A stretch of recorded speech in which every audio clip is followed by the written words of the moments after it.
السلام عليكم صاحبي على soo dhawaada markale iyo janalka Cabdinaasir Kuusha fadlan haddii aad ku cusub tahay janalkan subscribe star muuqaalkan like garay si dad badan u gaaro ugana faa'iideystaan halkan waxaan kugu soo gudbinayaa qiso muhiim ah oo ka dhacday dalka Masar xilligii sagaashameeyadii dowladii Maxamed Siyaad Barre xilligii Somali Airlines ee shaqeynaysay diyaaradda xilli subax ka mid ah subaxyadii aroorta ayaa saddex wiil oo dhalinyaro ah oo degan hal qol ayaa mid ka mid ah waxa uu doonay in uu aado garoonka diyaaradaha ee magaalada Qaahira ee xaafadda 6 Oktoobar agagaarkeeda ku yaala.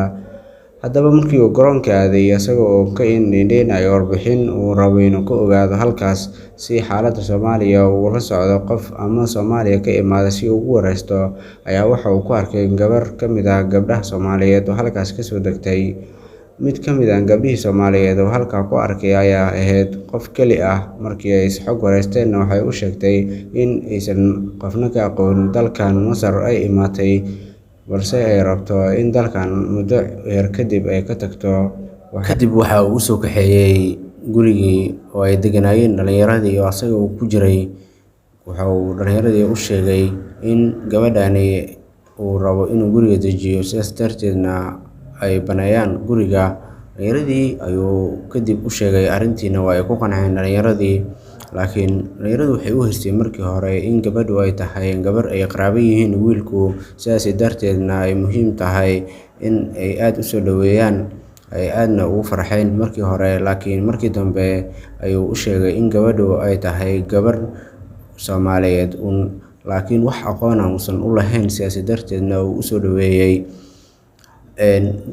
Wiilashii markii hore waxay rabeen aadna qalbigooda markii ay arkeen gabadhii iyo isagii isla socdo wax amaankooda ku soo dhacay waxay ahayd in gabadhu ay ka heli doonaan ugu yaraan wax qarashaad ah si ay ugu dabaraan kirada guriga oo markaasi 10 maalmood uga harsaneed aadna jeebkooda markaasi waxba ugu jirin. Sidaas darteed waxay isku qancinayeen markastaba markii ay ka baxayeen niyadoodana ugu jirtay in markaan la heli doono ugu yaraan wax qadaadiic ah laga heli doono gabadhaas.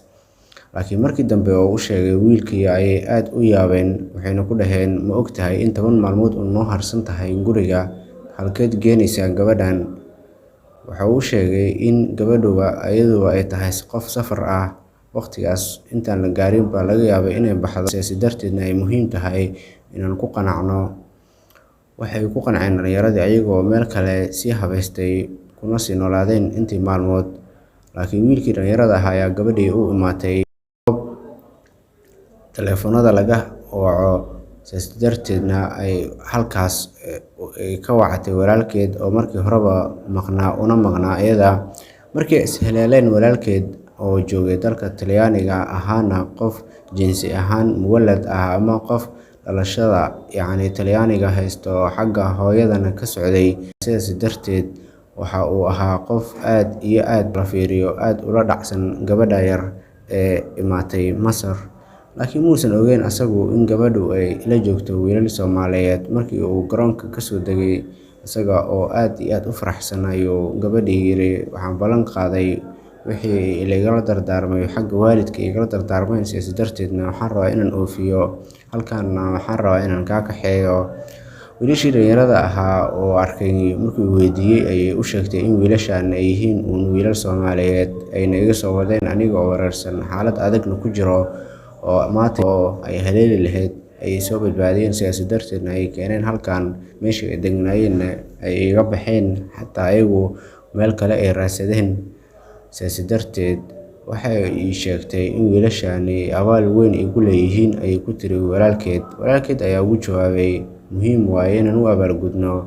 Waxay u sheegtay in guriga kirada ay ka cabsanayeen ayaga markii hore ku taagneed oo markii horeba wiilku uu sheegay in guriga 10 maalmood uga harsan tahay kiradiina in ay ka baxayaan rajaynayaan. Walaalkeed markii uu sheegtay arrinkii waxa uu ku yiri guriga kirada waxaan shubayaa muddo sanad ah. Waxay ahaayeen arday Soomaaliyeed oo xilligaas wax ka baranayay dalkaas. Haatan oday ka mid ah dhalinyaradaasi ayaa sheegay in dadbasiga ama in qofka oo si wanaagsan waji furfurnaan loo soo dhaweeyo, Ilaahay dartiisna loo soo dhaweeyo ay keenayso in guul badan lagu gaari karo. Sidaana waxaan ka baran karnaa in qofka markastaba uu dabacsanaan u muujiyo dadweynaha kala duwan, kaliya uusan fiirinin qofkan ehelkaaga miyaa.